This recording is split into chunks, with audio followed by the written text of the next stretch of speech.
Meus irmãos, bom dia, que a paz do nosso Senhor e Salvador Jesus Cristo seja com cada um de vocês. Hoje é manhã de segunda-feira, comecinho de semana, dia 10 de janeiro de 2022, e eu passo por aqui para poder compartilhar mais uma porção da palavra de Deus com a sua vida. E antes, gostaria de pedir para você que porventura ainda não é um inscrito nesse canal, não deixe de se inscrever. Se inscreva no canal, não esqueça também de ativar aí o sininho das notificações. Deixa também o seu like, o seu joinha no vídeo. E caso você sinta no seu coração, ou se você quiser, compartilhe esse vídeo para que mais vidas sejam alcançadas por meio da palavra de Deus. Amém? E que Deus em Cristo Jesus te abençoe abundantemente. A palavra que Deus trouxe ao meu coração nessa manhã se encontra no livro do profeta Isaías, capítulo de número 60, versículo de número 22.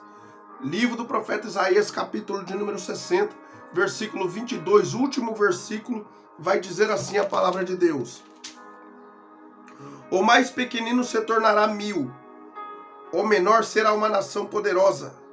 Eu, o Senhor, na hora certa, farei que isso aconteça depressa. Olha só, parte B do versículo: eu, o Senhor, na hora certa, farei que isso aconteça depressa.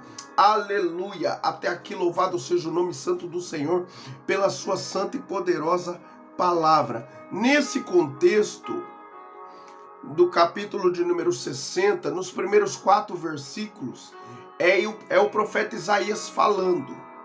Do 5º versículo até o 22, Deus entra em cena e começa a falar, e aqui está falando sobre a glória futura de Sião, sobre a restauração de Israel, quando todas as nações irão até lá para poder oferecer, levar presentes e assim por diante, uma vez que a cidade vai estar restaurada, né? A glória futura de Sião, glórias a Deus. Mas não é esse, eu não quero entrar no contexto desse capítulo, mas sim para poder dizer sobre essa parte B, o qual Deus já estava dizendo através do profeta Isaías sobre a glória futura. E ele disse aqui no versículo 22, parte B: eu sou o Senhor, na hora certa farei com que isso aconteça depressa. Por quê? Porque na verdade já é algo que Deus projetou para que aconteça, né? Na verdade, a gente bem sabe que a nação de Israel, o povo hebreu, era o menor povo de todos. Porém, foi eles que Deus escolheu para poder tornar o seu nome grande entre as nações, né? Então aqui Deus está falando sobre uma glória futura de Sião, sobre o que ele vai fazer acontecer ainda num futuro bem próximo. Mas quando eu olho para esse texto aqui, para esse versículo, basicamente para essa parte B, do versículo 22, então eu vejo que esse mesmo movimentar das águas que Deus irá fazer e que já está determinado por ele sobre a nação de Israel, assim também é Deus na sua e na minha vida, meu irmão e minha irmã. Tudo aquilo que Deus intenta fazer ao seu favor, ele vai fazer. Cada promessa que ele prometeu na sua vida, ele vai cumprir. Ele é fiel para cumprir. Aqui fala que na hora certa, Deus fará com que tudo isso que ele projetou para Sião, para Israel, ele vai fazer acontecer e depressa. Só que a grande verdade é que quando Deus fala isso, olha só, o profeta Isaías foi cerca de 700 anos antes de Cristo. Na visão de Deus é depressa, mas olha só, nós já estamos vivendo 2000 anos, já fazem 2000 anos que, na verdade, Cristo já veio. Basicamente 2022 anos que Jesus já veio, né? Imagine, então, ao todo somando aí, daria mais de 2.700 anos que Deus está pronunciando essa palavra e que faria acontecer e depressa. Olha só, Na visão de Deus é depressa, porque Deus ele é sempre eterno, ele não trabalha com o tempo, né? Ele, né, na verdade, ele é sempre eterno, ele é dono do tempo, ele não usa relógio, né? Como eu já falei em vídeos anteriores aqui. Deus ele é sempre eterno, toda a eternidade habita, reside em Deus. Então, para ele, tudo isso que ele vai fazer acontecer, ou seja, que diz aqui sobre a glória futura de Sião, na visão de Deus, na ótica de Deus, tudo isso ele vai fazer, ele vai executar depressa, porque o tempo é dele, mas ele vai fazer. E quando eu olho para essa palavra, eu vejo que lá em Lucas capítulo de número 18, versículo de número 1 a 8, vai dizer ali sobre Jesus contando sobre o dever da gente orar sempre e nunca esmorecer. E lá no final, ele pega no versículo 7, se não me falha a memória, ele fala: e não fará Deus justiça aos seus escolhidos, que a ele clama de dia e de noite, embora lhe pareça demorado em defendê-los ou em socorrê-los? Aí o próprio Jesus segue dizendo: digo-lhes que depressa lhes fará justiça. Digo-lhes que depressa lhes fará justiça. Ou seja, ali Jesus está mostrando uma situação de uma viúva que tinha uma causa que pertencia a ela por direito, mas que ela reencontrou uma certa resistência do juiz da época em querer defender a sua causa. O juiz não queria defender a causa dela, não queria dar a causa ganha para elas, mas a causa pertencia a ela por direito. A causa já era ganha, porém, todavia, esse juiz não queria atendê-la. E foi necessário que aquela mulher perseverasse, buscasse, não desistisse, não abrisse mão do direito que ela tinha em relação àquela causa, para que o juiz, então, uma vez cansado de ver aquela mulher importunando-o, então ele vai e julga a causa dela e dá o parecer favorável. Mas isso custou um tempo para aquela mulher. Ela não abriu mão do milagre dessa causa, e ela começou a insistir, até que o juiz, que era iníquo, que não temia Deus, ele mudou o parecer em relação à atitude que aquela mulher tomou de perseverar, né, em vista daquela causa que pertencia a ela. Então aí o juiz, vendo que a mulher não iria abrir mão daquela causa que pertencia a ela por direito, então ele vai e julga aquela causa e dá o parecer favorável para aquela mulher, só para que ela parasse de importuná-lo. Olha só, e aí Jesus entra e fala: e não fará Deus justiça, ou seja, dá a você aquilo que é do seu direito, e não fará Deus justiça aos seus escolhidos, que ele clama, que a ele clama. Perdão, minha gente. Que a ele clama de dia e de noite, embora pareça demorado em defendê-los ou em socorrê-los. Aí Jesus fala: depressa lhes fará justiça.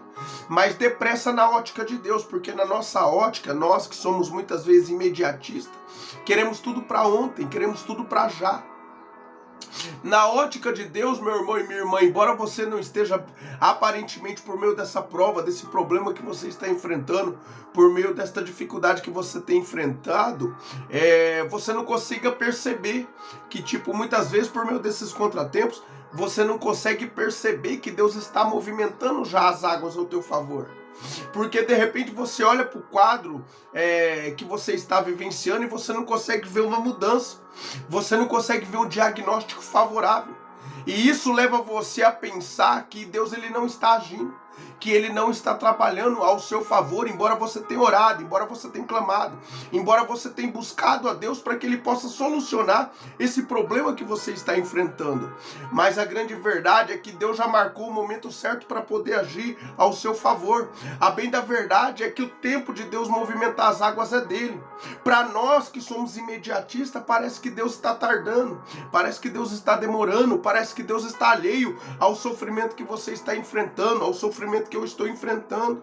Mas não, ele não está. Na verdade, ele só tem um tempo certo de poder entrar na tua vida e mudar a tua história, e mudar o teu cenário, e reverter essa situação que você tem enfrentado. É no tempo dele, da forma dele, do jeito dele. Cabe a nós esperarmos Deus agir no tempo dele e entender que ele sabe a hora certa de poder entrar com a providência que você e eu necessitamos. Então aqui Deus ele fala: eu sou o Senhor, na hora certa farei que isso aconteça depressa. Mas olha só, passou mais de 2.700 anos quando Deus pronuncia essa palavra por meio do profeta Isaías. Mas na ótica de Deus é depressa, porque ele sabe o que faz, sabe como fazer. E no caso da viúva de Lucas, capítulo de número 18, não é diferente. Jesus ele falou, digo-vos que depressa lhes fará justiça. Na ótica de Deus é depressa, ele está agindo depressa. Mas na nossa ótica, Deus está demorando, está tardando em poder agir em nosso favor. Irmãos, então dentro desse contexto, o que cabe a nós é aceitarmos o trabalhar de Deus, a maneira que Ele faz, se sujeitarmos a cada dia diante da presença de Deus e pedir para que Deus nos dê paz, para que nós possamos esperar o tempo dEle, agir em nosso favor. Eu me lembro certa feita, eu já falei isso aqui antes, eu me lembro certa feita que na verdade eu estava privado da minha liberdade e já servindo a Cristo. Do jeito que Ele falou que ia acontecer, que eu ia preso, tudo isso aconteceu. E dentro da penitenciária eu estava ali. Chegou uns dias que eu estava meio ansioso, querendo sair de lá, mas com a minha vida totalmente entregue nas mãos de Deus. E eu comecei a orar e falar, Senhor, o meu coração é teu, Pai, e o Senhor sabe.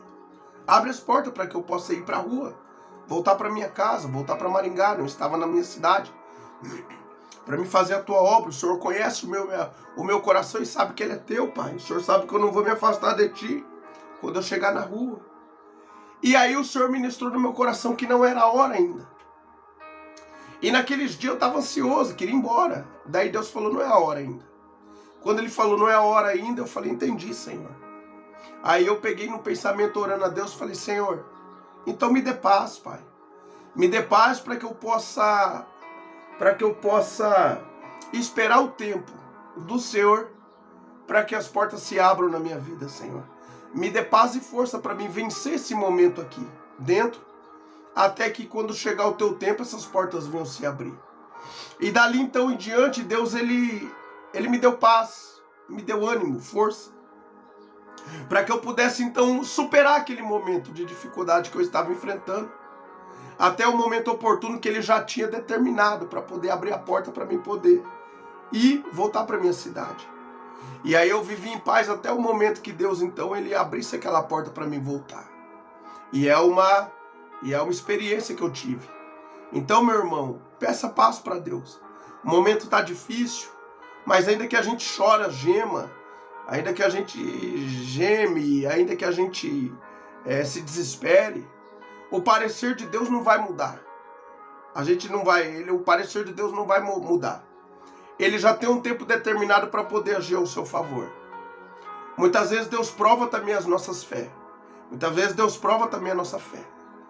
Então é necessário a gente permanecer firme, sabendo que Ele está no controle de tudo e que Ele já determinou um dia exato para poder reverter teu cativeiro, para poder mudar a tua situação, para poder fazer com que o milagre chegue até você, para poder dar a vitória que você tanto necessita. Ele já, na eternidade, Ele já marcou um dia exato para poder trazer a sua vitória e o nome dEle ser glorificado na sua vida. Como você e eu não sabemos o tempo, então pede para Deus paz, pede para Deus força, para que você possa continuar seguindo nos propósitos que Deus projetou para a sua vida, esperando com que Ele movimente as águas nessa causa que você tanto tem pedido para Ele, tanto tem orado, para que Ele possa entrar com uma providência e reverter essa sua situação. Amém? Peça paz, peça ânimo, peça força, para você poder esperar o tempo de Deus na sua vida, para que as coisas aconteçam conforme o querer de Deus e o nome dEle ser glorificado. Amém? Receba essa palavra no nome do Senhor Jesus. Curva a sua cabeça, feche os seus olhos.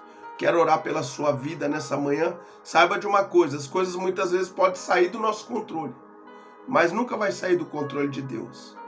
Deus, Ele sabe o que faz. E cabe a nós a confiarmos, sabendo que Ele está no controle de tudo e que vai dar tudo certo, em nome do Senhor Jesus, porque é Ele que nos chamou para poder fazer com que a nossa vida dê certo diante da sua santa e poderosa presença. Amém? Vamos orar? Senhor, nosso Deus e nosso Pai, é em nome do seu amado e poderoso Filho, o Senhor Jesus, que eu me coloco em oração nesta manhã, Senhor, diante da tua presença, e venho interceder pelo teu filho e pela tua filha que chegou até esse vídeo, angustiado, triste, cabisbaixo e preocupado, por conta de problemas, Pai, por conta de situações que ainda não foram resolvidas, por conta de causas, meu Pai, que tem muitas vezes gerado aflição no coração do teu filho e da tua filha, tem gerado ansiedades, meu Pai, tem gerado insônias, Pai, tem feito com que o teu filho e a tua filha muitas vezes até perca o sono, até perca a fome, a vontade de se alimentar, Pai, por conta desses problemas, meu Pai, que parece que nunca vai ser solucionado. Mas a gente sabe, eu bem sei que não é verdade, Senhor. Como a tua palavra disse, Senhor, o Senhor tem um momento determinado para poder agir ao nosso favor. Está tudo no teu tempo, Senhor. E o Senhor não desampara aqueles que te buscam. O Senhor nunca nos rejeita, Pai, nunca rejeita um coração quebrantado, aflito, que reconhece que o Senhor é o único que pode reverter a nossa situação e mudar o nosso cenário, mudando assim a nossa história. O Senhor não nos desampara, Senhor. E eu sei, meu Pai, que no momento oportuno, tudo aquilo que o Senhor projetou na vida de cada um de nós, meu Pai, na vida dos nossos familiares aqui representados, Senhor, vai se cumprir para a glória do seu nome. Pai amado, nenhum dos teus planos e propósitos nas nossas vidas podem ser frustrados. Então eu oro e peço, Pai, tira a angústia do coração do teu filho e da tua filha, a tristeza, o aperto. E dê paz, dê alegria no Espírito Santo. Dê a cada um de nós a força necessária, Senhor, para que nós possamos esperar as coisas ao seu tempo acontecerem em nossas vidas, meu Pai, de maneira que o teu nome venha a ser glorificado. Pai, é uma semana que se inicia, nos ajude, meu Pai, a permanecermos em pés, firmes diante da tua presença, Senhor, caminhando, sentido ao propósito que o Senhor tem específico, Senhor, na vida de cada um de nós, Pai. Pai Santo, amado e querido, entra com a providência no lar do teu filho e da tua filha, supra cada uma das suas necessidades, abre as portas que estão fechadas, Pai, dê vitória na saúde, na vida financeira, no ministério, na vida conjugal, na vida sentimental, Senhor, na vida familiar, é o pedido que eu lhe faço, e que a tua boa mão permaneça estendida sobre as nossas vidas por onde quer que andarmos. Frustra nessa hora todo o intento maligno, meu Pai. Toda a ação das trevas contra as nossas vidas, contra as nossas famílias, contra os nossos casamentos e ministérios, Pai. Joga por terra tudo aquilo que o diabo está arquitetando, meu Pai, contra as nossas vidas. E não permita com que ele venha se prevalecer contra nós, meu Pai. É o pedido que eu lhe faço em nome do Senhor Jesus. Laiklo konderedei kei tundai radagassuri. Permaneça, Pai, conosco no decorrer desse dia, nos guardando, nos orientando, nos direcionando, nos protegendo, nos livrando de todo mal, e que a tua vontade seja feita em nossas vidas, Pai. Assim eu oro nesta hora, crendo no milagre, crendo na resposta, e desde já te agradecendo por tudo, em nome do Senhor Jesus. Amém. Louvado seja Deus. Meu irmão e minha irmã, que Deus abençoe a sua vida abundantemente. Amanhã, se Deus permitir, estarei aqui com mais um vídeo, com mais uma porção da palavra de Deus para compartilhar com o seu coração. Fiquem todos com Deus, a paz do Senhor.